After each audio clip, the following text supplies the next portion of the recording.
There are currently more than 85 million surveillance cameras installed in the US. It's an average of 1 camera for every 4 people. Globally, it's estimated that there are currently 1 billion active security cameras, all of them watching you, tracking you, ingesting you as yet another piece of data without you realizing it. But what if you could fight back? Resist the onslaught of unwanted digital scanning you're subjected to every day. Turns out that the key to protecting your identity may just be hanging in your closet. Hello Internet, welcome to Style Theory, the show that our AI overlords at YouTube have delivered to your feed because somewhere along the line the data around your watch habits told some algorithm that you're likely gonna enjoy this video. Don't fool yourself, friends, none of us have any choice here. Watch and consume, watch and consume. You know what else I suspect you probably like? Your privacy, having some control over how your likeness gets stored and distributed. Well, too bad, that is so last millennium. The reality is that in an average week, your image is captured on a security camera an average of 78 times. That is a lot, right? We're talking over 10 times a day. Well, guess what? I'm lying to you. In reality, you're getting captured an average of 238 times in a given week. That is 34 times a day. How many of those are you aware of? How many of those did you consent to? Does it feel weird to know that your image is just out there, floating around somewhere, captured and held by people that you don't know and will likely never know? Well, if the answer is yes, you're not alone. It turns out that not everyone is wanting all eyes on them. Case in point, professional rich person Paris Hilton, who recently made headlines with her very unique scarf here. You see, this isn't just any piece of fashionable neckwear, this scarf is a weapon against unwanted photography. Dubbed the anti-paparazzi scarf, this thing was made to ruin any unwanted photos. How's it work? Well, these patterns here are made of the same reflective material that they use for most road signs. Road signs obviously need to be well illuminated in the dark, so they're built to capture and reflect as much light as possible back to the drivers, which is fantastic when you're talking about road safety, but absolutely terrible when you're talking about camera lenses. On the road, that means that when your headlights hit that stop sign, the sign's gonna glow like a light bulb. But translate that into a clothing item, and suddenly your camera lens sees this: a glowing scarf that obscures everything else in the frame, most importantly, the wearer's face. In a day and age of overexposure, this sort of clothing provides a base level of protection against the onslaught of cameras looking to capture your face. But just how far can you push this idea? Can clothing compete against computers? Today we're going to be stepping away from all the flashy photos to find out whether or not your clothes can really be the key to protecting your identity, or whether the AI will truly outsmart even the smartest dressers. Now, spoiler alert, I'm not actually a newcomer to this world of camera fooling couture. I actually own a piece of clothing that does exactly that, and I have for years. Yep, for the first time ever, good old Dad Pat here was actually ahead of a trend. And considering the topic of today's video, it felt like a good time to show off that piece. So unfortunately, we weren't able to get our hands on a lot of the anti-AI clothing that exists out right now, but there is one jacket in my entire collection that is supposed to befuddle all the AI that you can throw against it. I got this as a present a couple years ago when the channels crossed a milestone. And the way this is supposed to work is it's basically meant to fool and trick license plate readers into thinking they're actual license plates, but also they're not able to get clean reads off of them because they're ingesting so much data at once, and a lot of that data is unclean. The jacket is actually from a brand called Adversarial Fashion. They wanted to design clothes that could stick it to the man in their systems. The idea here is that real-world license plate readers would mistake part of the clothing's pattern for actual license plates, thereby crowding those databases with a bunch of junk information that ultimately makes their job much harder and you more tricky to track. But does it work? Honestly, I don't know. I always liked the pattern and the overall concept of the clothing, but never really took the time to test out the claims, at least not until today. We downloaded a license plate scanning app to test it out. And don't worry, we did test it on a real license plate first to make sure that this thing was working. I brought in my old license plate. This is actually from my first ever car, M&M, which was a Mercury Milan, hence the name. It was given to me by my parents. It was a car that they had owned for like 5 years prior, and so I inherited it, had a lot of miles on it. We drove cross country in it, we moved out to California in it. It's gone now. Rest in peace, Mercury Milan. But even in death, M&M is still keeping the title of MVP by letting us test her old plate. After making sure that we were good to go with a few test scans, so it should be scanning right now. And it is. And it's capturing all of that info right there and uploading it into the cloud, right? We're gonna store it in the cloud, and now we're gonna follow this person and their data wherever they want. It was time to take the jacket for a ride. So, it's on. I don't know if it's scanning me yet since I can't see it, but I'm gonna turn with my back to the camera and see how many of these it scans as potential license plates.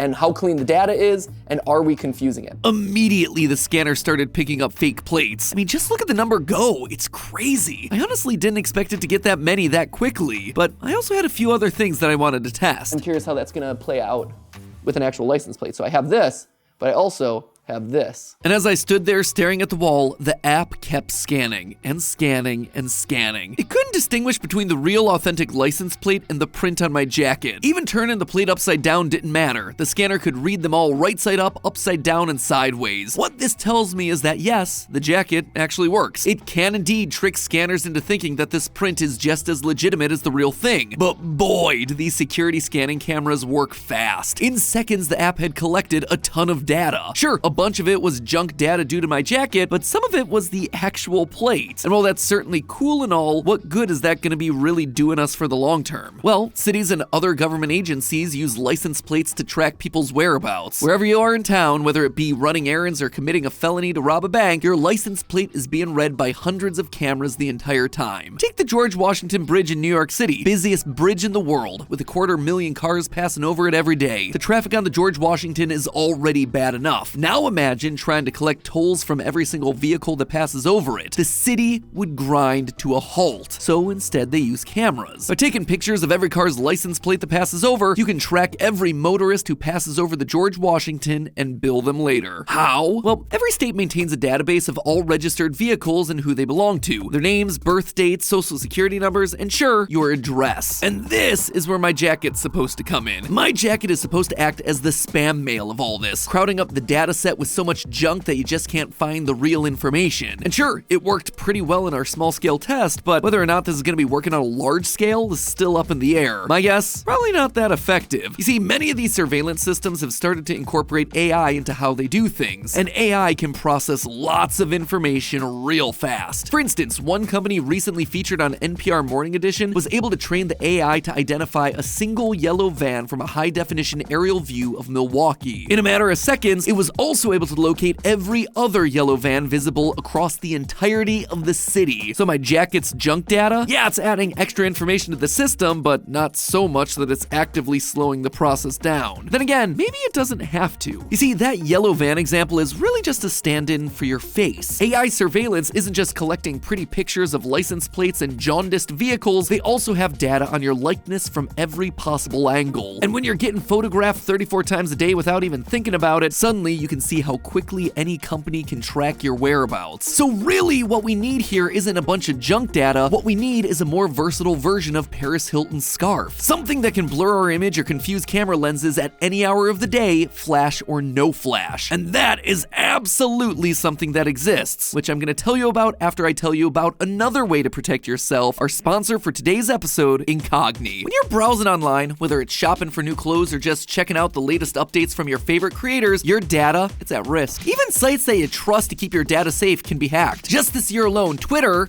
X, had a data breach that exposed the data of over 200 million users, including people like me. This data could then be sold by data brokers to companies for big dollars. That's where Incogni comes in. By making an account, I was able to see who had my data. But then from there, I would never know how to start getting that data removed from all these various sites, which honestly is what makes Incogni so great. It would take years to do this on your own, getting into contact with each individual company, writing letters, hitting unsubscribes, all of that stuff. Incogni takes care of all of that instantly. And Incogni's dashboard shows me exactly who has my information and how many of those have been successfully removed. Within a week, I've seen my info taken down from 51 sites. Incogni saves me the hassle of having to deal with all the complicated legal back and forth of getting our personal information removed from people I don't want having it. I care a lot about safety and making sure that me and my family's data doesn't fall into the wrong hands. I mean, being a known person on the internet means you never know who's looking for you. It's actually a huge fear of mine. So Incogni is doing me and every theorist out there a solid by making it easier to keep control of my information, keeping my personal data my personal data. And they're giving all you style theorists a special deal as well. When you go to incogni.com/styletheory and use the code StyleTheory at checkout, you get 60% off an annual plan. That is some huge savings for some hugely valuable security services that you're not going to want to miss. So go on over to incogni.com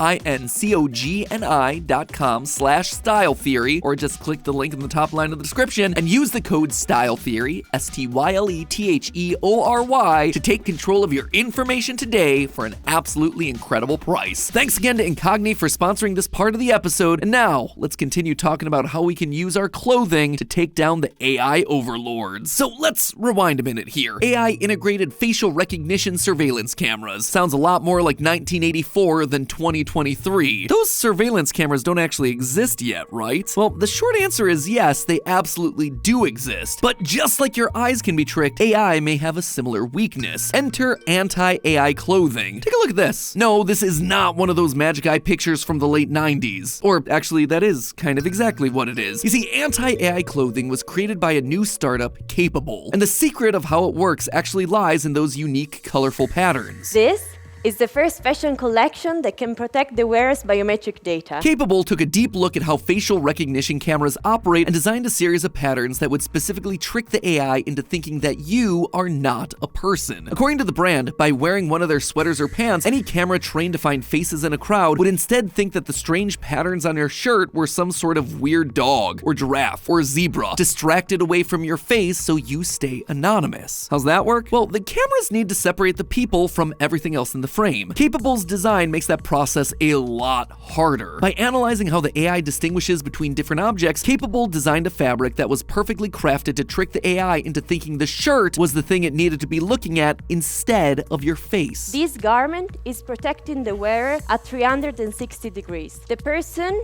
who's not wearing the Manifesto collection is identified as a person. The other one is not. If you or I looked at this image, we'd say that this is very clearly a woman wearing a shirt with a vaguely dog-shaped pattern. However, to the AI, the shirt is so distracting that it focuses completely on the dog in the shirt and ignores the very obvious human person. Everyone here in the room can look at the model, the one who's wearing the orange sweater, and we're all able to say, okay, that's a person. But the artificial intelligence cannot say so. The same way that Paris Hilton's scarf is so bright that the camera can't capture the face, or the way my jacket is transmitting junk data into the lens, the Capable design is so attractive to the AI that it doesn't even notice the person wearing it. Big Brother doesn't realize that it should be trying to figure out my identity, so there's nothing to see here. It's just me, your friendly neighborhood giraffe walking down to Kohl's. Nothing suspicious going on in this direction. So how does a camera go from separating zebras from people to distinguishing between two separate people? Well, it all comes down to our good old friend, math. You see, every facial recognition program works a bit differently, but the basic premise is largely the same. Essentially, these programs will measure distances between different parts of your face, all to generate a series of measurements that should be unique to you, your face print. These face prints aren't so much photos of people's faces, they're no more than a series of numbers that represent your features. So then, when someone with those exact same measurements walks past one of these facial recognition cameras, the system identifies it as you. Those face prints can then be tied to biographical information about the person, from their name and age to their income and criminal record. If they're truly sophisticated, then they could even have a record of your interests and habits. You ever accidentally click on a link to a website only to then be constantly fed ads for that site until the end of time? Now imagine that, but instead of following your browsing history, it's also following your real life browsing history. You walk into a Starbucks to use the bathroom and all of a sudden you're getting an email for venti deals. Keep in mind, the technology to make all of this happen, it already exists, and it's starting to roll out in various places across the country. Somewhere between a third to half of all countries are using some sort of AI facial recognition technology right now. So with us being on the precipice of this AI revolution, should we all be going out and buying up these anti-AI clothing options?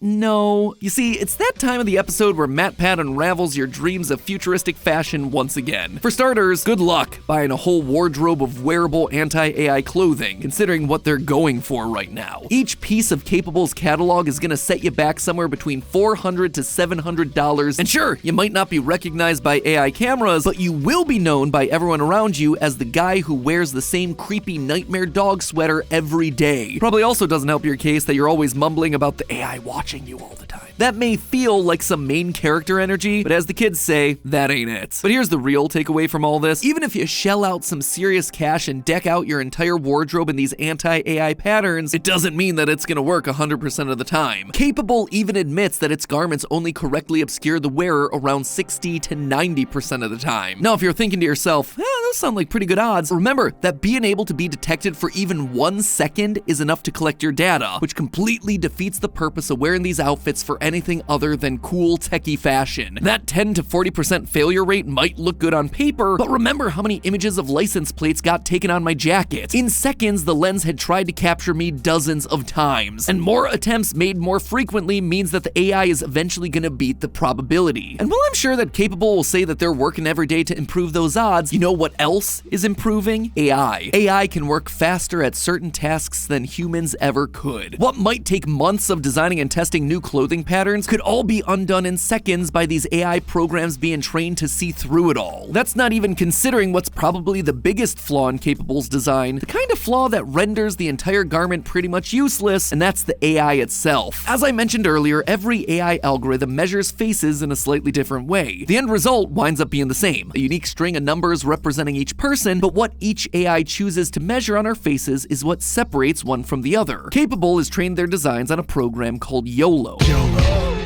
You only live once. No, not that YOLO, or at least not exactly. You see, this YOLO stands for you only look once, and I can't stress this enough, YOLO is not a facial recognition program. I repeat, it is not a facial recognition program. It's designed to distinguish a person from a penguin, but it cannot tell the difference between two people. I don't know about you, but if I was a malevolent individual looking to set up surveillance to help me track specific individuals, I would probably want my AI to be able to tell the difference between an Amy and a Tom. So really, what's being fooled here by this clothing is the least sophisticated of these super intelligent designs. Not looking all that great for clothing taking down the computers. So there you have it, folks, another overlap of technology and clothing that your boy Matpat here has had to tear to shreds. But you know what? I'm excited to see what Capable and other brands like it do in the future. There's actually an anti-surveillance fashion event happening right now as we speak in Switzerland. Who knows what we'll see pop up over the next few years? Sure, I might be a skeptic now, but if the internet's taught me anything, it's to expect the unexpected, especially as it applies to fashion. But hey, that's just a theory. A style theory. Keep looking sharp. If you want to learn more about innovative fashion finds, click the box on the left to learn about how UV-activated clothing is a ripoff. Or if you prefer your science a bit more super, click the box to the right to learn about the secret behind Hulk's indestructible pants.